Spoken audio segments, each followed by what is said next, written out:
आदाब। आप देख रहे हैं टीवी का ख़ास प्रोग्राम अधूरे ख्वाब। दोस्तों, आज फिर एक ख़ास एपिसोड को लेकर आपके बीच हाजिर हुए हैं। आज की टीवी की टीम मालवा के ऐतिहासिक शहर पिपरिया में मौजूद है। पिपरिया की बात करें तो इस ज़िला होशंगाबाद का एक हिस्सा है, लेकिन आज़ादी से पहले और आज़ादी के बाद के हालात पर जब हम नज़र डालते हैं तो हमें बड़ा फ़र्क नज़र आता है। दोस्तों, आइए प्रोग्राम के पहले हिस्से में आपको ले चलते हैं और आपको बताते हैं कि पिपरिया का इतिहास क्या है। हिंदुस्तान की वस्त में वाक़ई मध्य प्रदेश का ज़िला होशंगाबाद का कदीम शहर पिपरिया अपनी तमाम रानाइयों के साथ अपनी जिंदा दिली के लिए मुल्क व बैरून मुल्क में मशहूर है। पिपरिया मध्य प्रदेश के ज़िला होशंगाबाद का एक कदीम तारीख़ी शहर है। इसे मध्य प्रदेश के ज़िला होशंगाबाद में एक टाउन की हैसियत हासिल है। पिपरिया एक ऐसे मकाम पर वाक़ है जहाँ से सड़क और रेल दोनों रास्तों से बआसानी जाया जा सकता है। सड़क के ज़रिए इसकी दूरी मध्य प्रदेश की राजधानी भोपाल से 114 किलोमीटर है, जबकि रेल मार्ग से इसकी दूरी 153 किलोमीटर के करीब है। पिपरिया जबलपुर, भुसावल और हावड़ा मुंबई रेलवे के ट्रैक के किनारे मौजूद है। मुंबई, उत्तर प्रदेश, बिहार, हावड़ा जाने वाली ट्रेनों का गुजरना यहाँ से होता है, बल्कि ये ट्रेनें यहाँ रुकती भी हैं। यही नहीं, सयाहत का बड़ा मरकज़ पचमढ़ी यहाँ से महज 58 किलोमीटर के फासले पर वाक़ है। पिपरिया मध्य प्रदेश के ज़िला होशंगाबाद का एक अहम हिस्सा है। होशंगाबाद भोपाल से महज 70 किलोमीटर के फासले पर नर्मदा नदी के जुनूबी साहिल पर आबाद है। होशंगाबाद अपने कुदरती हुस्न के लिए दुनिया भर में जाना जाता है। हिंदुस्तान में नदियों को माँ का दर्जा हासिल है। नर्मदा नदी हिंदू अकीदतमंदों के लिए माँ का दर्जा रखती है। इसके साहिल पर कितनी तहजीबों का विकास हुआ, यहाँ कितनी कौमों की नशोनुमाई हुई, तारीख़ के अवराक़ से वाज़े है। नर्मदा कल भी एहतराम का दर्जा रखती थी और आज भी इसका तक़द्दुस बरकरार है। लिहाजा नर्मदा के आंचल में जन्म लेने वाले हर बाशिंदे के कानों में पैदा होते ही हर हर नर्मदे और जय माँ नर्मदे के मधुर नारे गूंजने लगते हैं। नर्मदा घाट की सीढ़ियों पर बैठकर जब एक अकीदतमंद नर्मदा की लहरों को निहारता है और सामने कोहे विंध्याचल से इसकी आंखें दो चार होती हैं, तो यकीन मानिए रूह की बेचैनियाँ काफूर हो जाती हैं। होशंगाबाद मालवा सुल्तान होशंग शाह के नाम पर आबाद है। इस तारीख़ी शहर को होशंग शाह के बड़े बेटे गजनी खान ने आबाद किया था, लेकिन पिपरिया की वजह तस्मिया हमें तारीख़ में कहीं पढ़ने को नहीं मिलती है। लेकिन इस शहर की जितनी भी तारीख़ पढ़ने को मिलती है, इससे अंदाज़ा होता है कि पिपरिया मुश्तरका तहज़ीब के संगम की हैसियत रखता है और यहाँ पर इब्तिदा से ही सभी कौमों के लोग बाहमी तौर पर मिलजुल कर रहते हैं। क्या कहते हैं यहाँ के लोग, आप खुद सुनिए। देखिए, जहाँ तक पिपरिया की बात आप करें तो रियासती दौर में पिपरिया तकरीबन एग्जिस्टेंस में नहीं था। इसका इतिहास सिर्फ 150 बरस पुराना है और 150 बरस पुराने इतिहास में बिलखुसूस पिपरिया का नामो निशान एक देवगांव के रूप में था, जो कि एक नाले के एक छोटी सी नदी के किनारे बसा हुआ था, जिसमें बमुश्किल तमाम 10-15 टपरियाँ थीं, छोटे से मकानात थे, झुग्गियाँ थीं। मगर 1870 में जब रेलवे लाइन गुजरी यहाँ से बॉम्बे कलकत्ता के लिए, उस वक्त के बाद से इसकी सिचुएशन, इसकी स्थिति बदलना शुरू हो गई और सिचुएशन ऐसी बदली कि ये देवगांव और पिपरिया, जो आज देवगांव तो पिपरिया के नाम से था और इतवारा बाज़ार का जो क्षेत्र है वो पौसार के नाम से जाना जाता था। तो पुराने जो लोग हैं वो आज भी पिपरिया को पौसार के नाम से पुकारते हैं, पौसार पिपरिया। जहाँ पीपल के दरख्त ज़्यादा होते हैं उस जगह को धीरे धीरे पिपलिया हो जाता है, वो जहाँ ज़्यादा पीपल का जमावड़ा है। पिपरिया में भी थे किसी ज़माने में।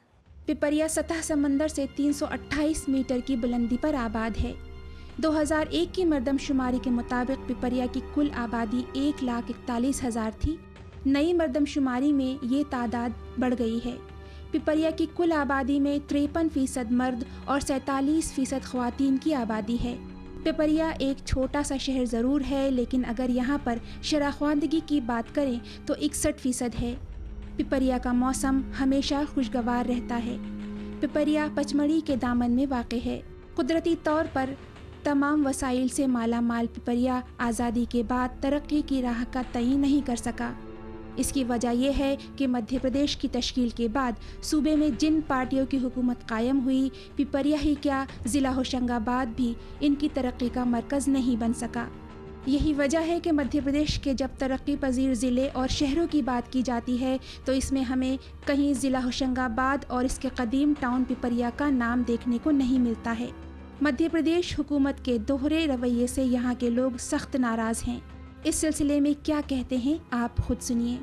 मेरी नज़र में ना तो कांग्रेस ने कोई काम किया है मुस्लिम तबके के लिए और ना आज बीजेपी कोई काम कर रही है।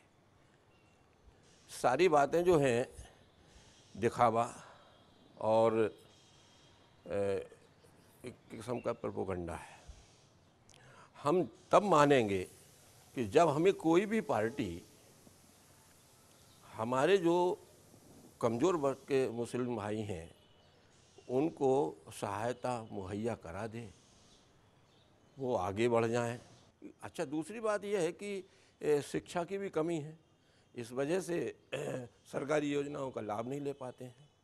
तो हमारे यहाँ इस बात की कमी है और ये ज़रूरी है कि मुसलमान जो यहाँ शिक्षित है और जो मुसलमान यहाँ अच्छा बिजनेसमैन है, जो लैंडलॉर्ड हैं, उनको आगे आने चाहिए और हमारे गरीब तबके के लोगों को बेदार करना चाहिए, उनको उठाना चाहिए, उनको सहायता कराना चाहिए, कैसे भी मुहैया कराएं, लेकिन उनको मदद करना बहुत ज़रूरी है। दोस्तों इसी के साथ लेते हैं छोटा सा ब्रेक, मिलते हैं ब्रेक के बाद।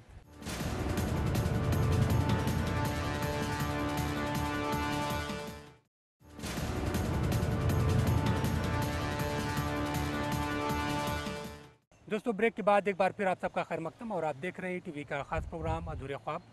दोस्तों हम बात कर रहे हैं पिपरिया की। यहाँ पर आज़ादी के बाद जितनी भी पार्टियों की हुकूमतें आई हैं सभी ने दावे और वादे तो बहुत किए, लेकिन पिपरिया के डेवलपमेंट की बात करें तो पिपरिया आज तक भी पसमानदा है। क्या इसकी वजह? आइए डालते हैं एक नज़र।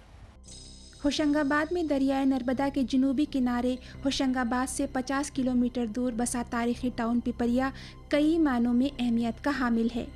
वस्त हिंद के खित्ते में वाक़ ये पिपरिया गोंडवाना इलाके का एक हिस्सा तारीखी टाउन सूबे मध्य प्रदेश का एक हिस्सा भी है। गोंडवाना इलाके का ज़्यादातर हिस्सा जंगलात पर मुश्तमिल है। यहाँ पर मुस्लिम तहजीब के नक़ूश हमें सूफिया की आमद से मिलते हैं।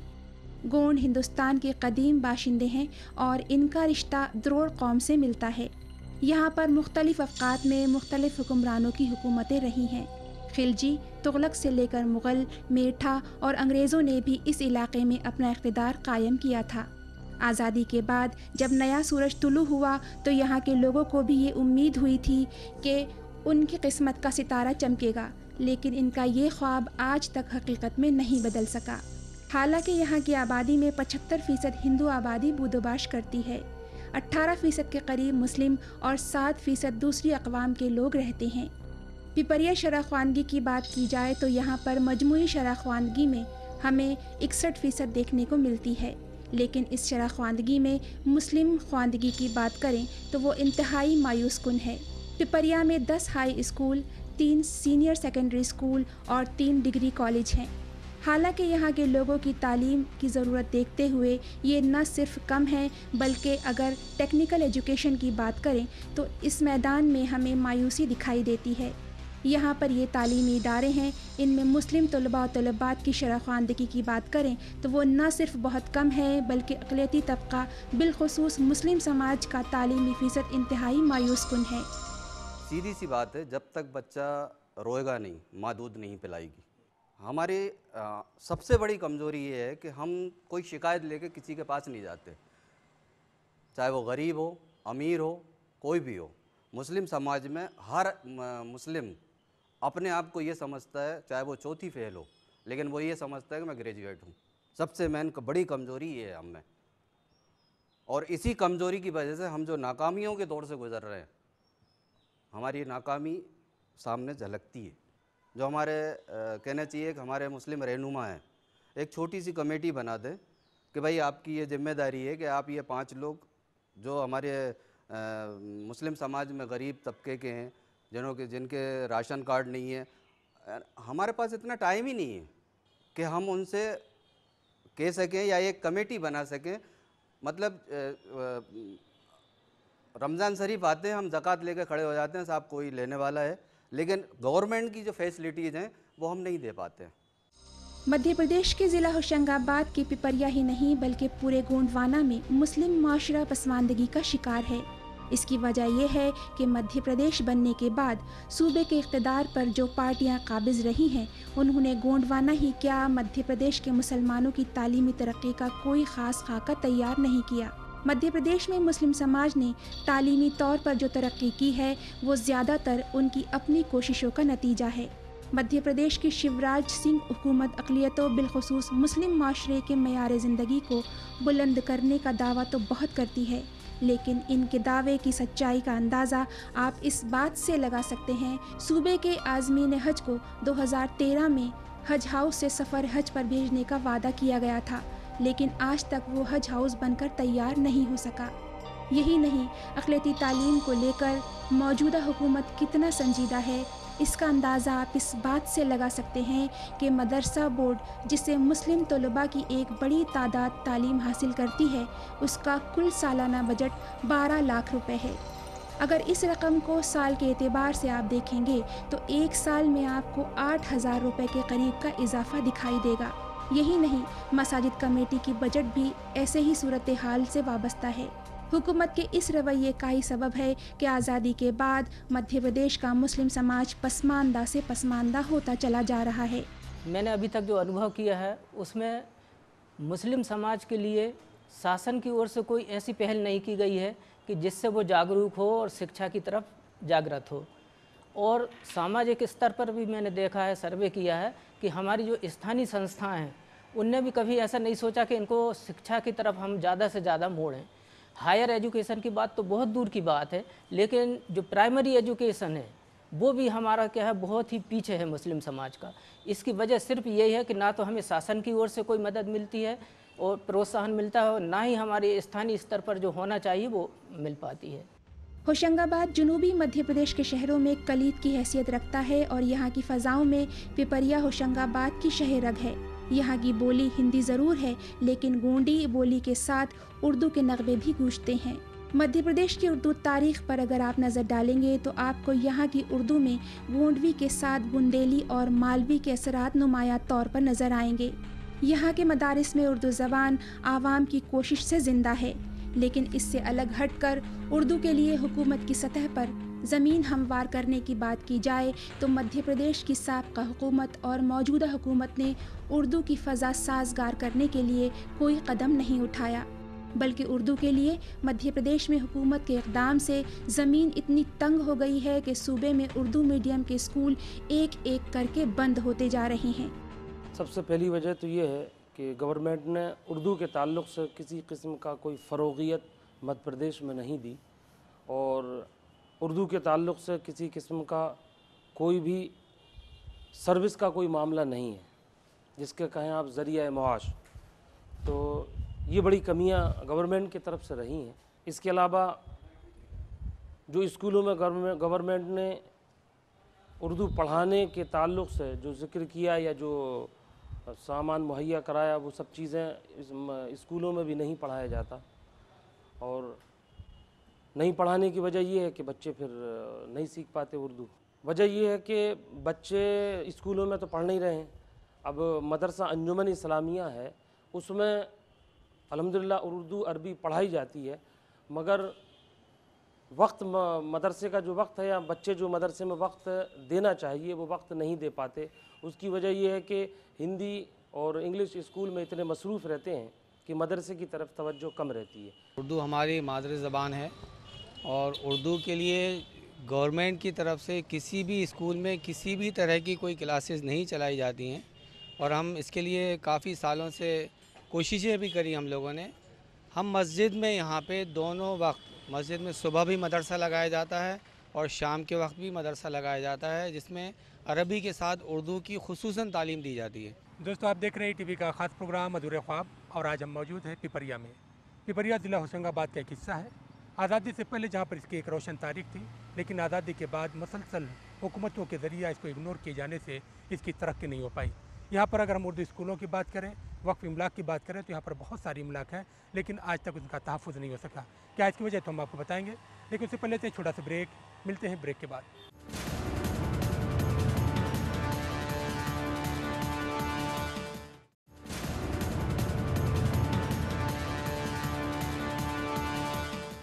दोस्तों, ब्रेक के बाद एक बार फिर आप सबका खैर मकदम और आप देख रहे हैं टीवी का ख़ास प्रोग्राम अधूरे ख्वाब। दोस्तों, हम बात कर रहे हैं पिपरिया की ओवरऑल डेवलपमेंट की। सियासी पार्टियों के दावे और वादे से अलग हटकर अगर हम बात करें तो हमें देखते हैं कि मुस्लिम समाज ने भी यहाँ पर डेवलपमेंट के लिए जो एक हमजहत कदम उठाना जाना चाहिए था, वो आज तक नहीं उठाया। क्या इसकी वजह? आइए डालते हैं एक नज़र। होशंगाबाद की तरह पिपरिया को भी मुश्तरका तहजीब की ही एक अलामत के तौर पर देखा जाता है। इसकी वजह यह है कि संतों और सूफिया की तालीमात को यहाँ के बाशिंदों ने न सिर्फ अपने दिल के करीब रखा है, बल्कि इसका अमली नमूना भी पेश करते हैं। दरियाए नर्मदा के किनारे और इससे मुतसिल इलाकों में कितने सूफिया ने अपना मसनद रश्द हिदायत बिछाया, इसके नक़ूश तारीख़ के और अवराक़ में हमें देखने को मिलते हैं। यहाँ पर तमाम तीज त्योहार को मिलकर मनाने की रिवायत आज भी कायम है, लेकिन इस गहवारे मन की खस्ताहाली को देखने का किसी के पास वक्त नहीं। हालांकि मध्य प्रदेश के वज़ीर आला का चुनावी क्षेत्र बुधनी यहाँ से बहुत नज़दीक है, लेकिन इसकी तरक्की के असरात भी यहाँ देखने को नहीं मिलते हैं। मध्य प्रदेश की तश्कील से लेकर आज तक मध्य प्रदेश में 2 ही पार्टियों का इख्तिदार रहा है, एक कांग्रेस और दूसरा बीजेपी। दोनों पार्टियों ने इंतखाबात के वक्त पिपरिया और होशंगाबाद की तरक्की के लिए न जाने कितने दावे और वादे किए होंगे, लेकिन सही मानों में बात की जाए तो दोनों ही पार्टियों ने पिपरिया ज़िला होशंगाबाद की तरक्की का कोई ख़ास मंसूबा आज तक नहीं बनाया। दोनों सियासी पार्टियों के इस मनफी रवैये का ही नतीजा है कि मध्य प्रदेश का ज़िला होशंगाबाद तरक्की की दौड़ में बहुत पीछे है और यहाँ के आवाम आज भी खस्ताहाली का शिकार है। कांग्रेस को जब जब भी मौका मिला है तो उसने अल्पसंख्यकों के हित के लिए जो भी काम करने थे पूरी मुस्तैदी के साथ किए हैं। मैं आपको बताऊं कि कांग्रेस की जब नगरपालिका रही पिपरिया में, तो यहाँ पर जो कब्रिस्तान है उसके लिए सीमेंट रोड का निर्माण, उसके लिए गेट का निर्माण एवं और भी जो बातें रखी गईं, उन सभी बातों को मानकर वो काम कांग्रेस ने किए हैं। पिछले बार जब कांग्रेस को सांसद मिला था होशंगाबाद नरसिंहपुर संसदीय क्षेत्र से, तब मुझे जो ध्यान है कि पचमढ़ी कब्रिस्तान में भी सीमेंट रोड सांसद निधि द्वारा दी गई और पिपरिया में भी जो एक मांग माइनॉरिटीज़ के लिए कम्युनिटी हॉल की रखी गई थी। कांग्रेस ने हमेशा माइनॉरिटीज़ की भावनाओं का ध्यान रखा है और उनके लिए काम किया। मेरे ख्याल से सबसे ज़्यादा विकास कार्यों में हम कहीं पीछे नहीं हैं। जहाँ जहाँ समस्याएं जो आती गईं वो हम अवगत कराते रहे, सरकार ने हमें मदद की। जैसे हमारा बनखेड़ी ब्लॉक जो है हमारा बहुत पिछड़ा हुआ था लाइट में, आज हम बहुत अच्छी स्थिति में हैं। फीटर सब स्टेशन के कारण गांव की लाइट अलग हो गई हैं, शहर की लाइट अलग है और खेत की लाइट अलग है। खेत में हम 8 घंटे लाइट दे रहे हैं, 8 से 10 घंटे। हर ग्रामीण क्षेत्र में, गाँव में हम 24 घंटे की स्थिति में है, बहुत अच्छी। जब आप अंदाज़ लगा लें कि एक छोटी सी विधानसभा में इतने विकास हुए होंगे तो आप प्रदेश के, तो आप मैं नाम ही नहीं कहना पाऊँगा आपको, ये स्थिति है। जैसे लोगों ने, वहाँ के लोगों ने मांग की थी कि भैया यहाँ पर नगर पंचायत होना चाहिए, हमने प्रयास किया, नगर पंचायत हो गई। हमने पिपरिया में अंडरब्रिज है जो प्रोसेस पे है, काम चल रहा है उसका, एक तरफ से एयरपोर्ट जो बन गई है, केंद्र सरकार रेलवे की तरफ से बॉक्स बनना है, फंसना है, बॉक्स भी बन चुके हैं। हमारी पार्टी पहली बात कोई समाज से भेदभाव नहीं रखती है और मैंने कभी मुस्लिम समाज को कभी ये नहीं कहा कि ये मुस्लिम समाज के लोग। हमने विकास कार्यों में हमेशा उनको साथ लेके चला है। जब भी उनकी कोई डिमांड होगी, जब भी वो कोई मांग करेंगे, मैं हक से उनके लिए प्रयास करूँगा। आज़ादी के बाद पिपरिया ही नहीं, होशंगाबाद में भी जहां मुस्लिम समाज ने अपनी हमजहत नशोनुमा के लिए बेदारी का सबूत नहीं दिया, वहीं सियासी पार्टियों के नज़दीक इनकी हैसियत एक वोट बैंक से ज़्यादा की नहीं रही है। यही वजह है कि यहाँ के मुस्लिम बाशिंदों की तालीमी, माशरती और समाजी ज़िंदगी अबतर बनी हुई है। मध्य प्रदेश में एक लंबे अरसे तक कांग्रेस ने इक़्तिदार संभाला और अब 2003 से यहाँ बीजेपी की हुकूमत है। मध्य प्रदेश के आवाम ने इस उम्मीद के साथ कांग्रेस को इक़्तिदार से बेदखल किया था कि शायद बीजेपी इनके अधूरे ख्वाब को पूरा करे, लेकिन यहाँ भी इसे मायूसी ही हाथ लग रही है। मौजूदा हुकूमत की बात करें तो अक़लियती तबका इसके एजेंडे से बाहर दिखाई देता है। आज़ादी के वक्त के समय भी मुसलमान पंचर जोड़ रहा था और 60 साल बाद भी आज मुसलमान पंचर जोड़ रहा है। राजनीतिक तौर पे अगर देखा जाए तो मुसलमानों को, माइनॉरिटी को सिर्फ यूज़ करा गया है। रोज़गार के नाम पे राजनीतिक रोज़गार उन लोगों को, दोनों पार्टियों को, जो भी पार्टी रही हैं उन लोगों को राजनीतिक रोज़गार मिल गया, मगर मुसलमानों को आज भी कोई रोज़गार नहीं है। अगर रोज़गार की अगर आप बात करते हैं तो ग्राउंड लेवल से शिक्षा से अगर स्टार्ट होंगे तो वो कमी आज भी है। मुसलमानों को ना तो कोई इस टाइप की कोई शिक्षा है जिसके थ्रू वो नौकरी या कोई रोज़गार प्राप्त कर सके। अगर शिक्षा होगी तो रोज़गार होगा। तो नीचे ही लेवल से गवर्नमेंट की पॉलिसी के लो, किसी भी पार्टी की पॉलिसी के लो, सिर्फ मुसलमानों को वोट के लिए यूज़ करा गया है और उस नाम पे आज तक वो काम चल रहा है। मध्य प्रदेश में 52 अजला हैं और ऐसा कोई ज़िला नहीं है जहां वक्फ की इमलाक न हो। सूबे के दूसरे अजला की तरह यहाँ पिपरिया में भी वक्फिया इमलाक का एक बड़ा हिस्सा नाजायज़ कब्ज़े का शिकार है। इससे आप खुद अंदाज़ा लगा सकते हैं कि हमारी हुकूमत के कौल अमल में कितना फ़र्क है। सबसे पहले तो मैं आपको ये बता दूं कि यहाँ तकरीबन 50 साल से वक्फ बोर्ड द्वारा किसी किस्म का कोई चुनाव नहीं हुआ और यहाँ पर जो भी वक्फ की ज़मीनें हैं या जायदाद है वक्फ की, ये यहाँ के मुसलमानों को कुछ भी पता नहीं है। और जो वक्फ की जायदाद है या कब्रिस्तान है उसके ऊपर अतिक्रमण किया हुआ है। वक्फ बोर्ड एक नाम मात्र को ही रह गया है कागज़ों में। इसके अलावा वक्फ बोर्ड से कोई भी शिकायत की जाती है अतिक्रमण को लेके या किसी किस्म को भी लेके, वक्फ बोर्ड उसकी तरफ कोई भी तवज्जो नहीं देता। पिपरिया और ज़िला होशंगाबाद में मुस्लिम तबका और दूसरे तबक़ात की पसमानदगी के लिए जितना मध्य प्रदेश की सरकारें ज़िम्मेदार हैं, उतना ही यहाँ का मुस्लिम तबका और यहाँ बूदोबाश करने वाले दूसरे तबक़ात के लोग भी ज़िम्मेदार हैं।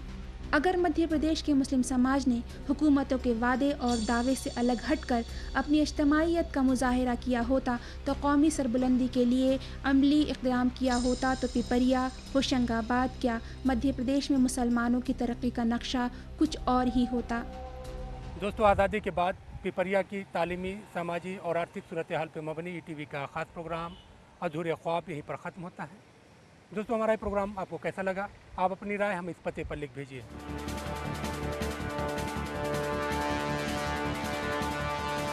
दोस्तों, हमें उम्मीद है कि आपने हमारा पता नोट कर लिया होगा। अगले हफ्ते फिर एक ख़ास एपिसोड साथ आपकी खिदमत में हाजिर होंगे। तब तक के लिए टीम के साथ मेहताब आलम को दीजिए इजाज़त। आदाब।